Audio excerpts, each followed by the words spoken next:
One of the less important church arguments that I've been drawn into in the last decade is sort of the last, what I hope is the last gasp of the worship wars, where people wonder about, can we sing certain worship songs based on who writes them? Like, should we do music by Bethel? If Bethel's got some different theology, they're not in the mainstream of what it is meant to be a Protestant Christian. So should a church sing a really amazing worship song that has no glaring theological errors, that has like a really good, solid worship song? Should you sing it if it comes from someone you disagree with? Or what about if it was from someone that we have found out lived an unethical or unchristlike life? Like, can you do music by Michael Tate now that we know about his incredible moral failings? Can you play Michael Tate songs, or are they tainted by his actions? Or what about, I've got names that I would like to use, but I will withhold them to spare drama. If we know that the senior pastor of the church that's producing this music, let's make up a church. Let's call it First Church. Let's just do that. That's nice and simple. First Baptist Church of wherever. What if First Baptist Church of wherever has an incredible music ministry, and they've got all the shebang, all the vibes and the sounds, they got that awesome band, and they write really catchy songs, and they're good, they're singable, and they're theologically fine. They're biblically based. Maybe some of it's kind of milquetoast and watery, but it's not bad, and people like it. Should we sing it if we find out that the senior pastor of First Baptist Church was hiding sexual abuse inside of the church? That's a real situation in American church music right now.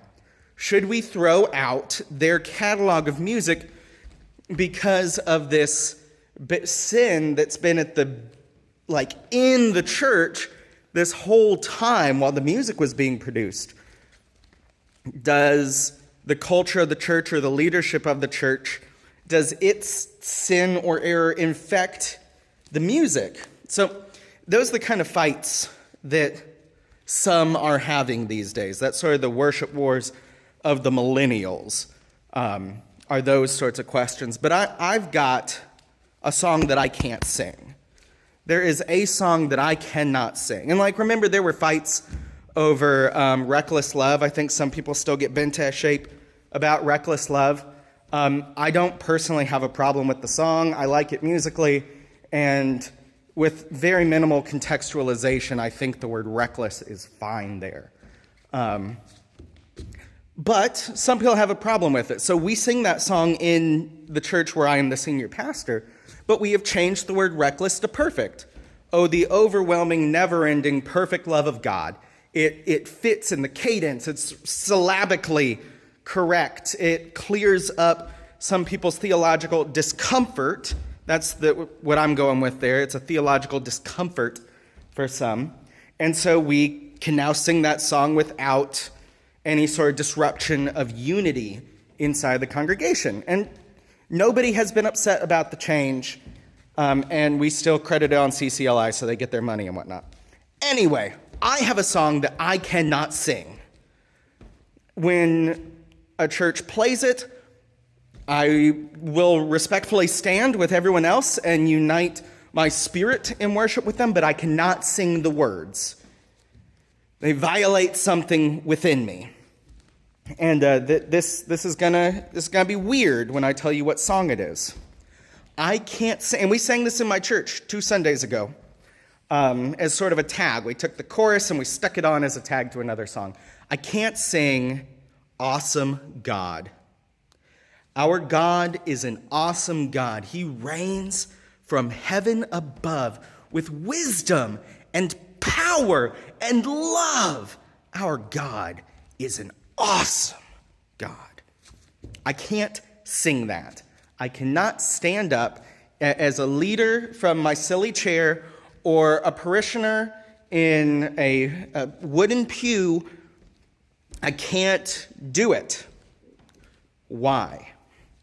Because the church I pastored in approximately 2012 is when I started there. I think I was there 6 years. Whatever, doesn't matter. A church that I formerly pastored, the worship leader pointed out that the way that he gets the cadence right on that song is that he's not singing wisdom, power, and love.